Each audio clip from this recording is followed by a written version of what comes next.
नमस्कार जय हिंद साथियों, मैं रविंदर अलवर पाठशाला में आपका स्वागत है। देखिए, राजस्थान के अंदर जो भी संविदा कर्मी है वो जितने भी 7 से 8 विभाग हैं, किन किन को परमानेंट किया जाएगा और किन को परमानेंट नहीं किया जाएगा। और सीएम अशोक गहलोत का जो बयान था, उन्होंने अपनी बात क्या रखी थी, यानी कि 2023-24 बजट में, और क्या अब वो एक कार्य होने को जा रहा है। अब पूरे राजस्थान प्रदेश भर में 1,10,000 संविदा कर्मियों को परमानेंट किए जाने की बात की थी, लेकिन अब आचार संहिता लगने के बाद अब कुछ जो डाउट्स हैं वो आपके यानी कि संशय में डाल दिए गए हैं और आपकी बातें वहाँ से उलझ गई हैं। अब उन बातों को सुलझाने के लिए कोई तो अपडेट होनी चाहिए, लेकिन आज के अपडेट में आपको बताऊंगा कि क्या इसमें कहा गया है और क्या नहीं कहा गया। संविदा कर्मी से संबंधित जुड़ी हर एक बात इस वीडियो के अंदर मैं आपको बताऊंगा, चाहे वो परमानेंट को लेकर हो या विभाग से लेकर हो और चाहे आपकी ज्वाइनिंग से लेकर हो। सारी बातें इस वीडियो के अंदर हम करने वाले हैं। सबसे पहले तो मैं आपको बता दूं कि अगर आप हमारे इस चैनल पर अगर पहली बार विजिट कर रहे हैं तो सबसे पहले जाकर हमारे इस चैनल को सब्सक्राइब करें और साथ ही बेल आइकन बटन को ज़रूर दबा लें, क्योंकि आने वाली हर एक नई वीडियो सबसे पहले आप तक पहुंच सके और आप उन वीडियो का अच्छे से लाभ उठा सके। तो चलिए, आपका ज़्यादा टाइम वेस्ट नहीं करते हुए मैं आपको बता देता हूं। जैसे कि अशोक गहलोत की न्यूज़ अगर हम पढ़ें तो राजस्थान में 1,10,000 संविदा कर्मियों को नियमित करवाए जाएंगे। अब सीएम अशोक गहलोत ने Rajasthan contractual hiring to civil post rule 2022 के तहत करने के प्रस्ताव की मंजूरी दे दी है। ये आप सभी लोगों को पता है। प्रदेश के 1,10,000 से अधिक संविदा कर्मियों को नियमों के दायरे में लाकर संभावित किया जाएगा। अब ये नियम आपके कौन कौन से मैं आपको बता देता हूँ, क्या इनमें कहा जा रहा है। देखो, जो आपको नियमित किया जा रहा है वे 1,10,000 वही होंगे जो भी एक्सपीरियंस के आधार पर, अनुभव के आधार पर उनको परमानेंट किया जाएगा। बजट के अंदर पहले ही कर दिया गया था कि 3 वर्ष की सेवा देने वाले को 1 साल का एक्सपीरियंस दिया जाएगा, 1 साल का अनुभव दिया जाएगा।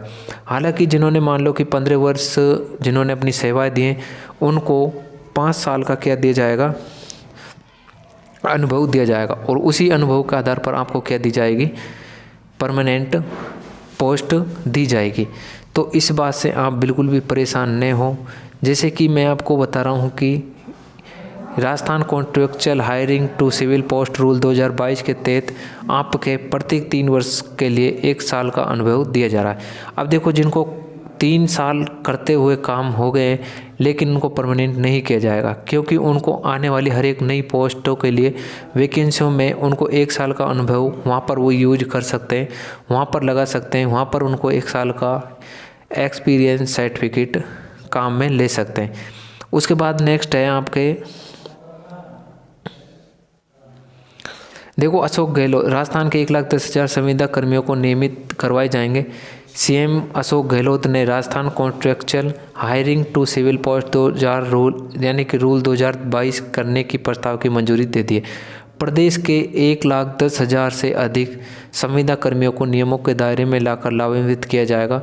अशोक गहलोत ने, यानी कि या हम बोल सकते हैं गहलोत सरकार के इस निर्णय से शिक्षा विभाग के शिक्षाकर्मी जैसे कि पैरा टीचर्स, ग्राम पंचायत सहायक, अंग्रेजी माध्यम अध्यापक सहित 41,423 संविदा कर्मी ग्रामीण विकास एवं पंचायती राज विभाग के राजीविका हुए मनरेगा के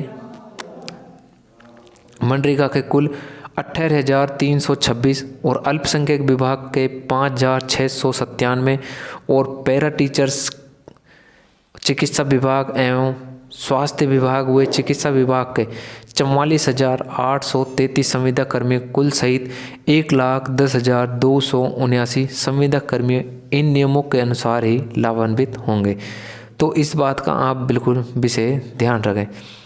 उसके बाद नेक्स्ट है, सीएम अशोक गहलोत ने आज मुख्यमंत्री निवास पर आयोजित अहम बैठक में Rajasthan contractual hiring to civil post rule 2022 के प्रस्ताव को मंजूरी दे दी है। ये लागू होने से भर्ती प्रक्रिया में पारदर्शिता आएगी और इसमें आरक्षण का भी पूरा ध्यान रखा जाएगा। जैसे कि अनुभव के आधार पर तो उनके होगा, लेकिन आरक्षण के हिसाब से भी आपको वहाँ पर परमानेंट किया जाएगा। साथ ही जो संविदा कर्मी 5 साल तक काम कर लेंगे, भविष्य में उन पदों के नियमित होने पर उन्हीं संविदा कर्मियों को नियमित किया जाएगा। अब इसमें 5 साल की तो कही गई है, लेकिन उनको 3 साल वालों को नहीं की गई। 3 साल वालों के लिए केवल 1 साल का अनुभव सर्टिफिकेट बनवाया जाएगा, वह उनको कहीं पर भी यूज ले सकते हैं।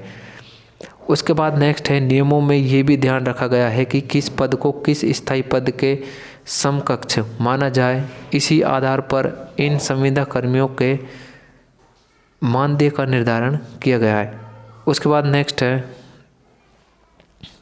देखो पुरानी पेंशन का भी मिलेगा लाभ। देखो जिनकी भी यानी कि वेतन रुका हुआ है उनको वेतन मिलेगा या नहीं मिलेगा, ये भी पोस्ट इन्होंने डाल रखी है ऑफिशियल, ये भी देख सकते हैं कि स्पेशल पे प्रोटेक्शन का भी ध्यान रखा गया है।